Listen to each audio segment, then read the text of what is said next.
Good afternoon, everyone, again, and welcome to Mindfulness Matters. This is class 3 of 4. So, if you've joined us for the first 2 classes, welcome back. If this is your first class, welcome to the program. On the next slide, I'll go over some of the program requirements if you want full completion of the course. We did have 2 prior classes to this one, so if you're just now joining us, I do encourage you to go back to watch those first 2 classes.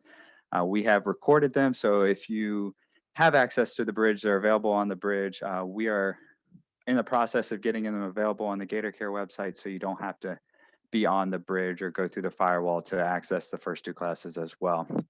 So if you register for the program, you'll receive a link after this class that will have a recording of this webinar as well as the post-class assessment for this webinar. So my name is Nick Tennant. I'm a health educator in the UF Health Jacksonville office. And so this course is Mindfulness Matters.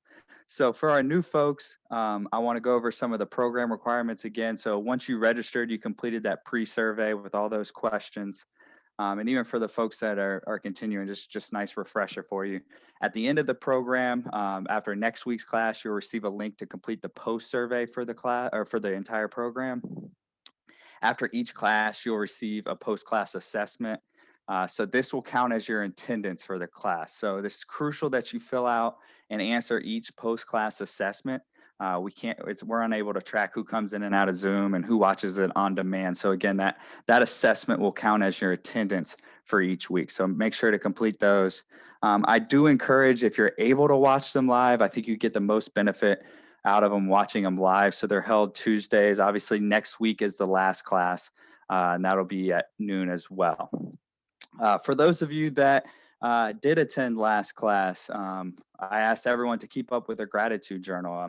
Type in chat if you've been doing that. If you wrote your letter of gratitude and delivered it to someone, you don't have to share any of the details of who you wrote it to or what you've been writing. Just if you've been keeping up with it, if it's helped, have you noticed that you've been more grateful in your day to day? Have you been more mindful throughout the day? So I love and I encourage everyone to participate in chat if they feel like they'd like to. Obviously, you don't have to share anything personal or anything like that. It's for your own sake and confidential and all that. But I just want to make sure everyone's keeping up, and so I love that everyone's doing that. So keep up. If there's anyone that still wants a gratitude journal that has not received one or has not picked one up, I should say, there are still a few available left in the wellness office. So in the Jacksonville Wellness Office. For our Gainesville folks, you'll probably have to keep one on your own. But if you're interested in our Jacksonville folks, you can stop by the Wellness Office anytime during normal business hours and check one out. So it's great that everyone's writing their letter of gratitude, keeping it up. I love it.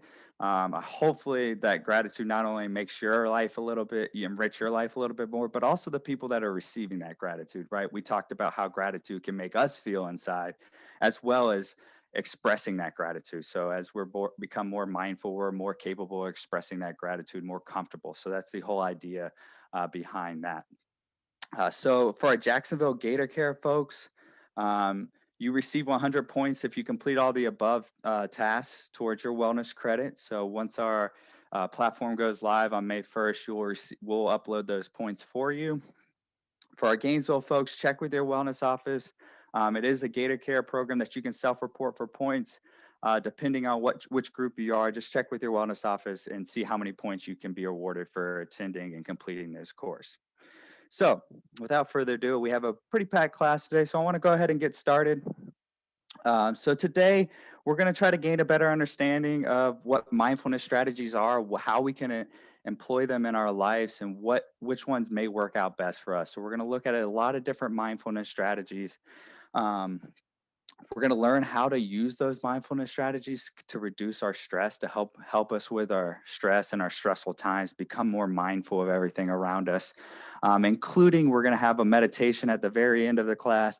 And I'm going to be joined by a registered dietitian in the office, John Vredenberg, who you probably have heard in the chat sharing a lot of the information. He's going to talk to you about mindful eating and what the science is behind that and how you can apply that into your life as well. So, as a reminder, in the first class, we went over what stress is, but I want to have a little refresher. So, remember, stress is this physical, mental, or emotional factor that can cause us bodily or mental tension, right? So, if you recall me saying stressors can be external or internal, remember your external stressors are those things that are not necessarily always in your control. So, that could be job stress, financial stress, family problems, relationship problems, things like that that can cause us stress. Those are external. Our internal stressors, remember, is that negative self talk that we give ourselves, the need to always be perfect or set these lofty expectations for ourselves or for others. And when they're not fulfilled, um, we become stressed or let down because of that. So I ask you to kind of pick out where your stressors are from your life. So I want you to kind of think about that as we're going through this lecture as well. And know that there's a difference between stress and anxiety. Remember, anxiety can occur even without a stressor present. So it's this lingering feeling, right? And you hear anxiety a lot, and there's a lot interchangeably with worry, right? So worry goes hand in hand with anxiety. We're always worried about the unknown or what's going to happen. So think about what is causing you stress or anxiety in your life, and see if any of these techniques that we have today can be useful to you. Now, as far as the physical impact of stress, we're really honing in on that chronic stress, right? So that's that lingering even after a situation is over. So you have this lingering and your body's in this, is just sitting in this cocktail of hormones, right? So it causes respiratory, cardiovascular issues. And it causes an increased risk of stroke and heart disease. So it's an impact that not only is seen in the society as a whole, but also on our campuses as well. So it's a big stress is a big factor, especially in the era of COVID. So we want to definitely take care of ourselves and our bodies.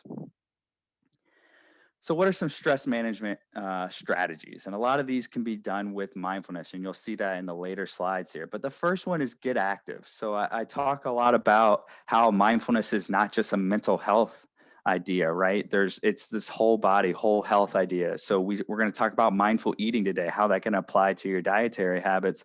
But also, we talked a lot about sleep, which you'll see there, get more sleep. And you also heard me talk about exercise and physical activity and how that can help with mindfulness. And people that are more mindful are more likely to get a little bit more exercise each week. So try to get active. That's a great way. There's a lot of science behind how it boosts our mood and our memory and can help us be more mindful throughout the day. Write it down, just like we talk about with our gratitude journals. Writing down an exercise or physical activity plan, or writing down our stresses that we have throughout the day. We talk about in our gratitude journal, this could be an easy one for a journal entry. Write something down that stresses you throughout the day and how you can use that to your advantage. What strategy, what can you be grateful for about that stress that may have caused you that you can use for a stepping stone to build some success. Connect with family and friends. This is a huge one. Find that support system, right? We talked about that a lot. Finding that support system, even if it's virtual, sharing the gratitude, sharing your experiences. We talk about savoring and stepping outside of that moment, but also connecting with others and sharing with others actually increases our savoring. We talked about get more sleep, unplug. That's going to be a common theme here for this entire presentation is get rid of the distractions, right? When we want to try to be mindful, we want to stress less. Let's unplug more. We sit in front of a computer screen all day. We come home, we eat in front of a TV. We're always on our phone. So let's try to ditch those distractions. And then practice mindfulness and deep breathing. So we're going to go through some of the mindfulness techniques here in the next couple of slides. And then at the very end, I'm going to go through a short meditation with you all to see if that's something that I've found useful for me in mindfulness. So we'll see if it helps with you as well. Now, what is mindfulness? And I brought this up in the first class, but I want to remind everyone that mindfulness is not only about being fully present, but it's really that latter part, right? It's aware of where we are and what we're doing, and not overly reactive or overwhelmed by what's going on around us. So it's being cognizant, being aware of everything that's going around us. Our senses are intact, right? We're noticing everything, but we're not overwhelmed by it. We're not judging it. We don't have this short fuse. We're not overreactive or over emotional in the different things that are going around us. We're just simply observing and taking it all in.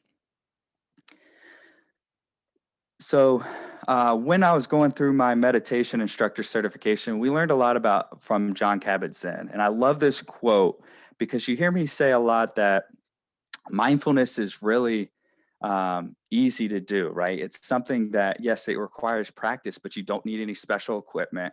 You don't need, you could practice mindfulness throughout the day, even as you're driving. Remember, as you're waking up, you can practice mindfulness. So it's not something that you have to go get a gym membership for or buy all this special equipment or anything like that.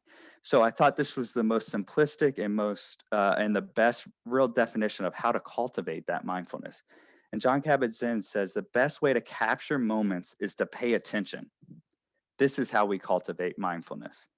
Just pay attention. Pay attention to our surroundings, what we feeling, what other people are feeling, what they're saying. Remember, I talked about being more attentive in our conversations with one another and our interactions, and listen to understand rather than just reply. And always, we always think that we have to have something else to say, so we tend to tune other people out when they're talking. So really, it's about holding that attention and experiencing everything that's going on around us. So the first technique we're going to talk about is mindful movements, and I think this is the simplest of all the techniques. And this is really just being present in the moment throughout each day. So mindful movements can be done throughout the day, throughout any activity that you do, and it just really involves paying attention to our surroundings, our movements, our breathing, and our body. So the latter two are usually forgot a lot. So we don't know, we don't focus on our breathing as much. We don't focus on our body. What is our body telling us? So if we're going through mindful movements and we notice tension in some part of our body, or we notice our breathing is short and rapid breaths, right? We want to correct those movements and those breathing that we're doing. Ditch those distractions. You heard me say it before, but the cell phones that we always have, I mean, social media apps, I don't have them anymore, but I would just catch myself opening a social media app, scrolling on Instagram or Facebook or whatever with no purpose. I have no reason to be on there, right? I was just on there, but out of habit, I'm just pulling out my phone and opening it. Getting rid of those has decreased my stress a lot, but also just ditch them if you're trying to be more mindful in the day. Maybe open it up less, maybe not use it as often. Don't stir or ruminate in the future or past. We have all this angst and worry about what's going to happen or what did happen. Try to be present in the mindful moment. You remember, yet your thoughts are your own. You control your thoughts. So you can control where your mind is presently. And then try to relieve some of that stress from our job or home, right? So I know that's distracting, and there can be a lot of times where we're always anxious or distracted or stressed from the job responsibilities we may have or home responsibilities we may have. But it's okay to set that aside for a second and focus on you. Okay, when it's your time, it's your time, and that can always that can help us lower our stress and anxiety. So some examples of mindful movements is the first one is mindful walking. So I love this one. In the era of COVID, I think we need to be outside more often. For our Gainesville folks, you have plenty of trails and things probably around your campus. For our Jacksonville folks, we're a little bit more spread out, right? Jacksonville is pretty spread out, but we have one of the largest park systems. So go out. You can be socially distant and don't take that. I mean, if you want to have that phone with you to feel safe, right? If you need it, but turn it on silent, turn off those notifications. Just go for a walk in nature. That can help us with our physical activity. Notice your surroundings. What do you hear? What do you smell? How does the sun feel on your skin? It's going to be beautiful weather this weekend. I do encourage you to get out. And even if it's just, walking somewhere close by your home, if that's fine, just do it. But notice everything around you and be present in the moment. Don't start thinking about other things you need to do or pull out that phone and scroll through your social media. Yoga is another one. It's mindful movement. It's all about your breathing and paying attention to specific parts of the body and increasing that flexibility, right? I wish I was more flexible. I need to practice yoga more often.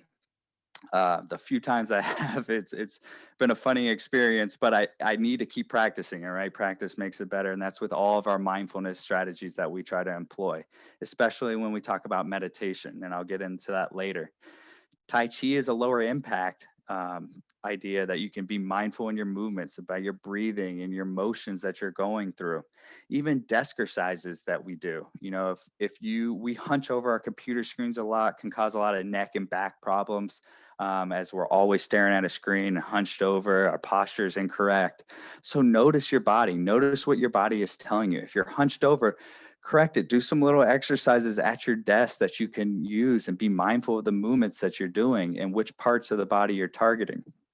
We have streamed classes of yoga, Tai Chi, and we have streamed desk exercises that are available on the Gator Care website, as well as on our bridge page as well. So all these ideas, remember, you can have mindful movements in any part or any really activity that you do. It's just being aware of the present moment and the feelings that you have as you're going through these.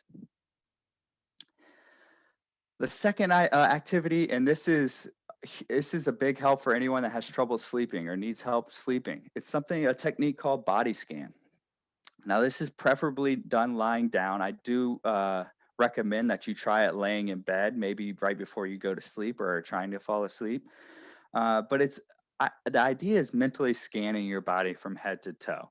Okay, this reduces our stress and tension. It helps improve our sleep, but it also brings attention to any part of our body that is causing us discomfort, right? So the idea here is to mentally scan and take notice of every different part of our body and where our pain may be coming from.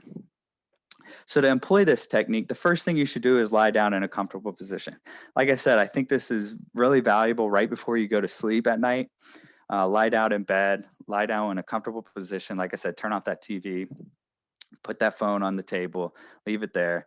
Close your eyes and focus on the top of your head while you're calmly breathing. Remember, breathing should be we should be cognizant of all our breaths as we're going through. But close your eyes and focus on the top of your head while you're calmly breathing. And then pay attention to any feelings that come to that body part and any tension that you may feel. And you're just going to mentally scan your body from head to toe all the way downward. Okay. And any tension you feel, say you feel tension in your shoulders or your neck area. We talked about that posture and that hunching over, which I'm guilty of. Visualize that tension leaving your body. So notice the discomfort. Okay. And then just visualize yourself pushing it out of your body. And don't worry if your mind starts to wander. You'll hear me say this in meditation too. And it's one of the biggest reasons people give up. But your mind wandering is natural, right? And once we talked about how we stir in our thoughts and our minds were always on and we're racing and we're racing. What I try to tell people is think of a word or a mantra that they can keep ingrained at the center of their mind, virtually and visually at the center of their mind. So something short, it could be something as simple as focus, right? Just have that word ingrained in your mind. So if any time your mind starts to wander and you start thinking about your work responsibilities the next day or anything like that, just remember that word and gently bring your mind back to center. Okay, bring your mind back to what your activity that you're doing, your breathing, and the tension that you're trying to get rid throughout your body. All right, so right now I'm going to turn it over to John Vredenberg. He's our dietitian in the office, and he's going to talk about mindful eating and some of the strategies that you can have for that. So John, if you're ready, take it away. All right, thanks a lot, Nick. Yes, mindful eating. So if we look at all the reasons that are out there for why we eat what we eat each day, it invariably comes down to about 4 different factors. We'll typically eat because we're hungry, we'll eat for pleasure, we'll eat because it's time, or we'll eat because of it's a habit. So what mindful eating is, just like the overall concept of mindfulness, is trying to be more in tune of the process of eating and paying close attention to those hunger cues from our body. And when it is time to eat, if we do feel that physiological urge to eat, then it's about trying to savor that experience and trying to be fully engaged. I'm sure I'm not the only one on this call that has found themselves in a box of Cheez-Its and wondering where they all went during an episode of The Office or while watching television. That is a prime example of mindless eating. So mindful eating is something that we try to encourage to try to be more fully engaged with the meal, trying to savor the aromas, the tastes, the flavors, and not what you see on the screen. So this would be a prime example of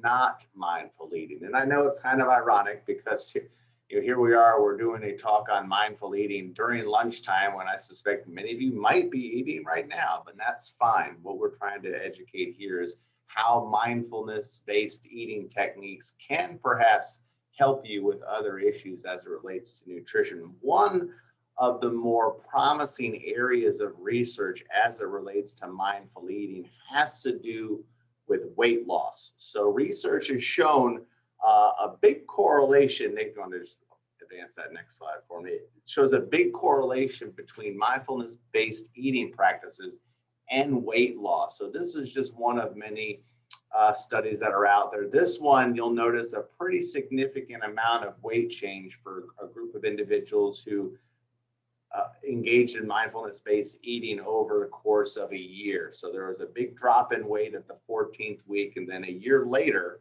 year after that initial weigh-in, you saw a little bit more of a plateau. Now, this is a remarkable change in weight, but there is a caveat with this particular research study. These individuals were also on weight loss medication. So it wasn't just the mindfulness-based eating practice alone that triggered weight loss. But there has been a lot of research looking at the correlation between, okay, when people are more aware and more in tune with what they're eating, putting their fork down in between bites, savoring the aromas, eating at a table, eating with other people when it's safe. These are some of the things that help us enrich our experience when it comes to eating and make us feel like we actually ate something. Whereas when we're watching television or scrolling on our phones, we're not really paying attention to the meal, and it doesn't really register some of those same hunger signals.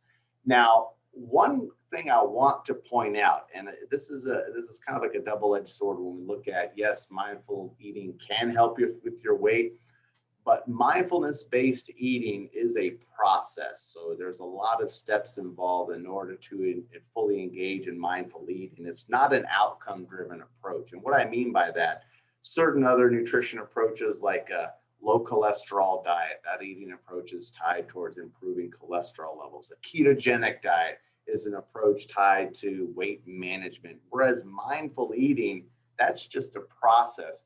And when you embark upon mindful eating with the sole intention of trying to lose weight, it's no longer a process-based approach. So that's what I'm trying to say here is that we don't want to engage in mindful eating as a means to lose weight. We want to engage in mindful eating as a means to enjoy our meals, and weight loss could be a side effect. But what I want you to understand there is that mindful eating is really trying to remove some of the bias about food choices and trying to become more in tune to our natural hunger and not really trying to focus on a specific outcome. When you attach an outcome to it, you start to introduce some of that bias. So how do you get started? Sounds good, right? All that information about mindful eating. So it really involves asking yourself one question before you even try to grab something to eat. And that is, are you really hungry? I talked about some of the other reasons why we might eat. Sometimes our hunger that arrives all of a sudden is actually not really true hunger. Might be more of a craving just because you see a certain food item or you look at a commercial or you smell something else in the office. You need to ask yourself, are you truly hungry? Hunger takes some time to develop. So if it's been 4 to 6 hours since your last meal and you notice hunger gradually building up, that might be true physiological hunger that you can address and have your meal. But if it comes on all of a sudden and it seems to be tied to a specific food item, whether it's a chocolate chip cookie, a glazed donut, or microwave popcorn, that's more of a craving. And research shows that if you give that about 10 to 15 minutes, that can pass. And that lets you know that, okay, maybe you weren't truly hungry. But some other questions to ask yourself when we look at this mindful eating cycle is, why do I want to eat? When do I want to eat? What do I want to eat? How do I want to eat it? How did it get here? How much do I plan to eat? Mindful eating, to simplify it even further, is really just paying attention. A lot of what we eat throughout the course of our day is food that we don't even remember. We're not even really paying attention. It was in our bag, it's on our desk. Somebody brought something in, you're just grabbing it and go. And that's how some of these calories start to add up, which is why when we start paying better attention, to our food choices, we do see some weight loss because we aren't getting in those other incidental calories. The other thing to keep in mind when we talk about trying to get started with mindful eating is that other emotions play a role. And if we can address those other emotions without food, that can have long lasting health benefits. So think of some of the other reasons besides hunger that might trigger you to eat. You might be stressed out at work, and stress is a powerful driver of food craving. So if we can address that root cause stressor, that can get to the bottom of that issue. Maybe you're eating because you're tired. All right. So that mid-afternoon lull that seems to get us right around 2 or 3 o'clock where we're consistently yawning, get up, take a walk outside. Shuttling glucose to the brain is a good way to help boost overall alertness, and it can really get you past that temporary food craving that might be introduced during that time of the day. Also, what I would encourage you to do in terms of mindful eating, it's all about your environment too. So take a look around you, your food radius, as I like to call it. Do you have candy dishes throughout your office? Do you have snacks laying around your workspace or your home space? These are some of the types of situations that might trigger us to mindlessly eat. And one of the best things to do when we look at mindful eating, I'm going to try to throw this in the chat here if the link will work here, is take an inventory of where you're at right now throughout the course of that meal from start to finish. Putting your fork down in between each bite, asking yourself, have I had enough? A lot of times we're cued to finish our meal just based on what's placed in front of us. And that might be well above what you actually need. But just ask yourself, okay, am I still hungry? If you're still hungry, have another bite. Ask yourself again, am I hungry? Then have another bite. What I just shared on the screen is an infographic that really relates food eating in terms of satisfying hunger to a lot of different emojis. So you can use that as one particular tool to assess hunger, but really it's all about trying to check in to see if you're truly still hungry, and don't be enticed by just what's left on your plate. I know a lot of us grew up to be part of the clean plate club, but if you find yourself dining out quite frequently, you're going to be eating meals that might be double the amount of calories you might actually really need. So if you continue to eat and eat and eat till you're stuffed, that's going to have some long-lasting health consequences as well. So if we look at one more slide, Nick, if you can just advance it right along. Other things to do in terms of getting started, it's important to realize that it's not an all or nothing approach. You know, you can do a few of these habits on the screen just to get you started. I think probably one of the easiest to do, or at least the first most realistic, logical step, is try to have your meal at a designated area. So at a kitchen table, at a dining room table, try to get away from the desk or the TV room, areas where you have other things stimulating you throughout the meal. Maybe just do it with one meal, whether it's your lunch meal, whether it's your dinner meal, or you can just simply shut off all your devices. Take a drink of water or liquid in between some of your bites too to help fill you up too. But remember, it's just making a few small adjustments. You don't have to do every single thing on the screen. A lot of our overeating that occurs as the result of some of these unconscious behaviors that have been repeated over years and years and years. So trying to change all of them at one time can be very difficult. So just start small. So I'm going to hang around for the rest of this talk. I'm going to turn it back over to Nick, but if there's any other questions about mindful eating throughout this, just feel free to drop them in the chat. Thanks a lot. Awesome. Thank you, John. And I know I'm guilty of not mindful eating a lot, especially when sports are on. I'll just open a bag of Oreos, and next thing you know, an entire row is gone, and the first quarter is not even over. So I've definitely been guilty of that myself, something I need to work on as well. So now we're going to turn our attention to meditation, and this one is specifically mindful meditation. So there's a lot of different meditations out there, all have their benefits, but mindful meditation is specific because it's a type of meditation in which you focus on being intensely aware of what you're sensing and feeling in the moment without interpretation or judgment, right? So the idea here is that latter part, the last two, really the last part of it, interpretation or judgment. So you're without those. So a lot of times when people meditate, they'll be thinking, oh, I'm having these terrible thoughts of something I did in the past or all these things. Or if you're meditating, you shouldn't judge yourself. You should just simply observe and observe what you're feeling, what you're sensing. Live in that present moment. Remember that mantra or that word that you can think of that you can keep ingrained in your mind. That's your idea of meditation. So as we're about to practice this meditation, I want you to go ahead and think of a word or a short phrase that you can use, that you can have in the center of your mind. So if your mind ever wanders off onto something else, you just gently bring your mind back to the center. Okay, just remember that we're meditating, we're in the present. Just gently bring your mind back. Because what happens is when people get um, too frustrated with meditation, you'll see some of the mistakes come up in the next slide. But the benefits of meditation, you'll see a lot of them are very similar to what you experience in mindfulness as whole. So you'll have reduced rumination, less thinking about the future and the past, more living in the present moment.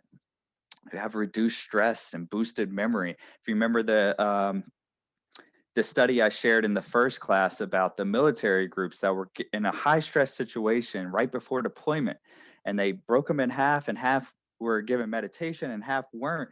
And the ones that meditated had a much better memory and a much better recollection of things that had occurred. So they were able to boost their memory, and it was during a high stress situation right before deployment. You're able to have increased focus and a decreased emotional reactivity, right? So remember that having that short fuse that we may have, or get easily irritated, we're less likely to become emotionally overreactive, and increase relationship satisfaction. So we talk about our support system and how important that is, but meditating and being mindful of what we're doing can actually increase our relationship satisfaction. So some of the mistakes I was talking about in meditation is the first one is really, and these are the ones that I hear the most, is trying too hard or having a set goal in mind. Remember, I like to think of meditation as going in without a purpose for a purpose, right? So you're going in with the idea of, I want to live in this present moment, I want to have this deep breathing, but you're not really set out on a certain goal. Don't have a certain goal in mind, because remember, we talk about setting those lofty expectations, and if you don't get that out of that meditation section, you get frustrated, right? And that is another one, and then you just end up giving up. And we don't want that. Meditation does take practice. And as you start to practice more and more, you become better at it, and you're able to stop listening to those distractions. You're able to better center your mind and become more mindful and become more calm, increase your breathing better. So all these ideas are something that you can come through practicing meditation. Now, something I do encourage with meditating is you should stretch before and after. So I know we haven't had much time to stretch, but if you can, just find a little kinks in your bodies, get yourself in a comfortable position.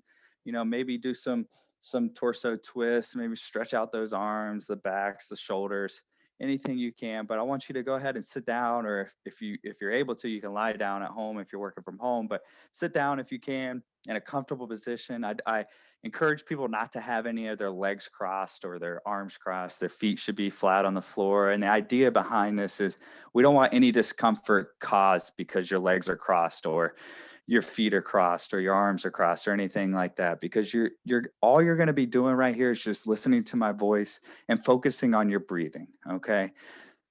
So that's all that's going to be happening. Listen, observe what's going on in your body. Notice how it hits your five senses. For some of some of you that have joined my meditation classes in the past, you're probably familiar with this meditation. You may have heard it from me before. But this one I really do enjoy because it really hits all of your senses. So you get to experience everything really here. So what I want you to do right now is go ahead and close your eyes, get in a comfortable position, and just give me some deep breaths in through your diaphragm. So you can put that hand on your belly for the first couple breaths if you want. And you should breathe in through your nose. And what I want you to do is breathe in for a count of 4. Just pause for a split second. So you'll breathe in through a count of 4, pause for that split second. And I want you to make a whooshing sound as you breathe out. And I want you to have a mentally count of 5. So your out breath should be just a little bit longer.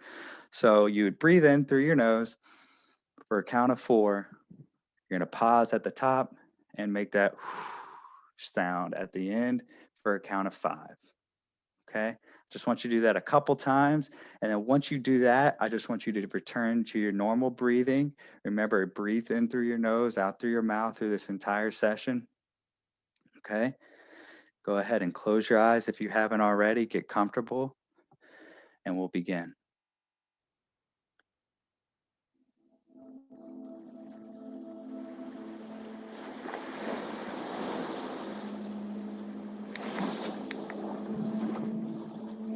Relax your body.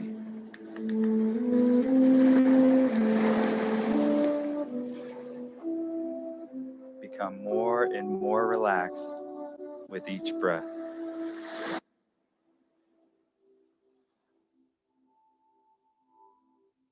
Feel your body giving up all the tension, becoming relaxed and calm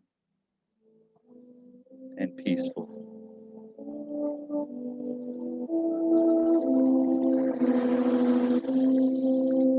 Feel a wave of relaxation flow from the soles of your feet to your legs,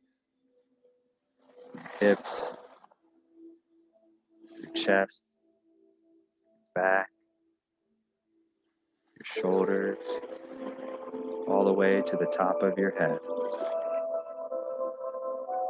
Allow your entire body to rest heavily on the surface where you sit.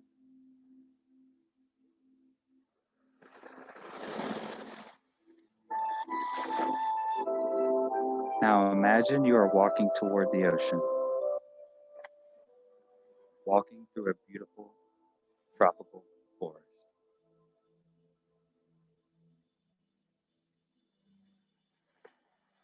You can hear the waves up ahead.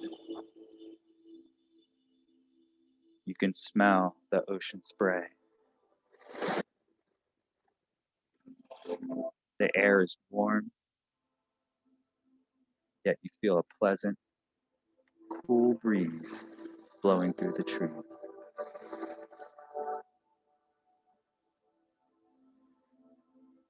You walk along a path, coming closer to the sea. As you come to the edge of the trees, you see the brilliant aqua color of the ocean ahead.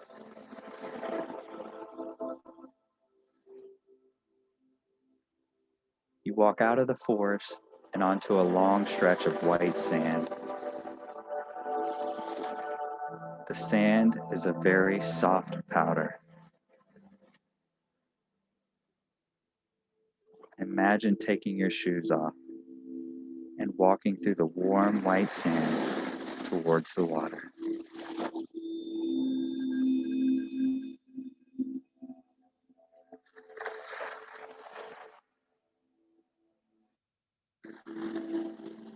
The beach is wide and long. Hear the waves crashing to the shore. Smell the clean salt water and beach.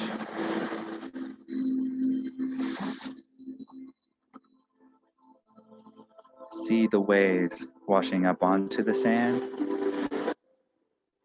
and receding back towards the ocean. Washing up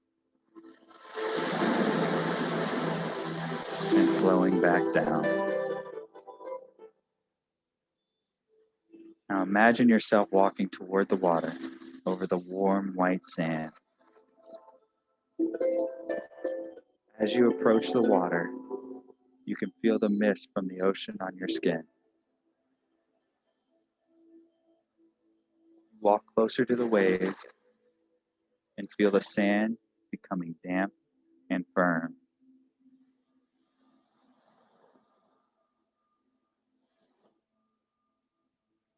A wave washes over the sand towards you and touches your toes before receding.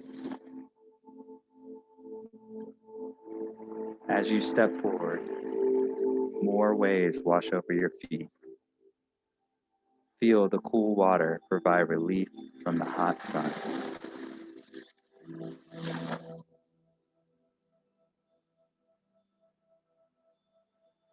Walk further into the ocean. You can see the white sand under the water, and the water is a pleasant, relaxing temperature. Cool, but not cold.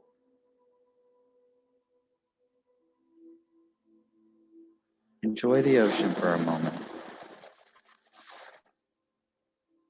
Allow your relaxation to deepen.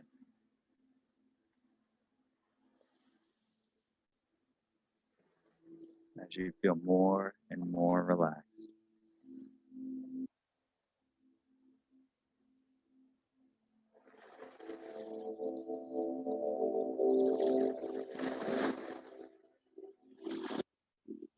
Now that you are feeling calm and refreshed, you walk back out of the water and onto the beach.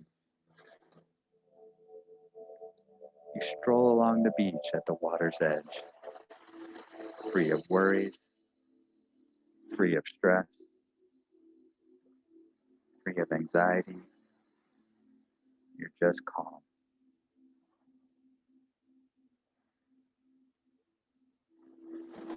Up ahead is a comfortable lounge chair and a towel just for you. Lie down in the chair. Relax, enjoying the sun, the breeze, the waves. You feel peaceful and relaxed.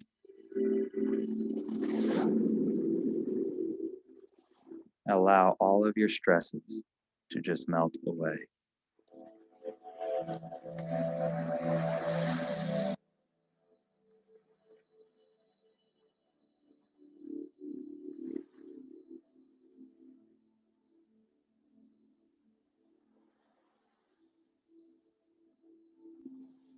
When you are ready to return from your vacation, listen to my voice and do so slowly. Bring yourself back to the usual level of alertness and awareness. Keep with you this feeling of calm and relaxation, feeling ready to return to your day. Open your eyes, stretch your muscles, and become fully alert, refreshed, and filled with energy.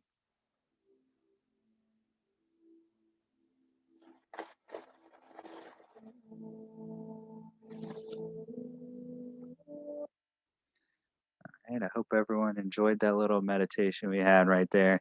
For some of my regulars, you probably are used to that, or are. I feel I've heard that one before, but it's honestly one of my favorites. I do it myself a numerous amount of times. I always feel really relaxed and calm. Meditation can help with sleeping a lot too. Anytime I have trouble sleeping, I try to meditate a little bit and focus on my breathing. So I hope you're able to enjoy that a little bit. If you're not, remember that this is going to be recorded. So if you're unable to do it at your desk or whatever, you can always try to do it later at your own time. So some of the meditation apps out there, you don't have to use any of these. Obviously, there are a ton. These are just some on the screen. Those that are just now getting into meditation, I do highly recommend Headspace to begin. They do have, I think it's 10 to 15 or something like that, free meditations out there, but they will coach you through it. And it's a lot of it is science backed. So you don't have to use an app. We have tons of meditations on the Gator Care website as well as our Bridge page. We also give them throughout for Wellness TV as well. So pay attention to some of those in addition to that. After each meditation, I like to leave everyone with a quote, something they can carry with them throughout the day. And this is a quote from my favorite philosopher, Alan Watts. And he says, "No amount of anxiety makes any difference to anything that is going to happen." I'm going to say that one more time. No amount of anxiety makes any difference to anything that is going to happen. Though we may stress, though we may worry, though we may, you know, do all these things that are detrimental to our health, go stew and ruminate in these thoughts. Does that change anything that's going to happen? No. So remember to try to live in this present moment. Don't do that to yourself. Don't fill yourself with anxiety and stress. It's not going to make a difference to anything that's already going to happen, right? So for those of you that just joined us, remember that you have 2 other classes to go back and watch. I do hope that some of these activities that you learned about today, you can try to incorporate at least one of them throughout your day. So again, whether mindful eating, mindful walking, yoga, tai chi, body scan, meditation, whatever those may be, I hope you're able to institute some of those in your daily lives. Remember that this is recorded and you'll receive a copy of this presentation as well. Keep updating that gratitude journal. I don't want you to stop. I want you to continue that at least through the end of the program. See how it's making you feel. If you haven't wrote that letter of gratitude, go ahead and do that or deliver it. Or I know some people said they told them, like spoke it to them over the phone or emailed them, whatever you want to do, try to share that with that person. It's going to mean the world to them and it means the world to you as well. Next week is our last and final class. We're going to be talking about resiliency and setting SMART goals for ourselves. So I hope you're able to tune in. On the next slide, I'll have the post-class assessment. I'll leave it up there for a little bit. Hang around if there are any questions. Now, if you missed last week's assessment and you have not answered that, that's on the right-hand side of your screen. Class 2. So you just hover your camera phone app right up above that or over that, excuse me, that QR code. It should pop up a link where you can answer it.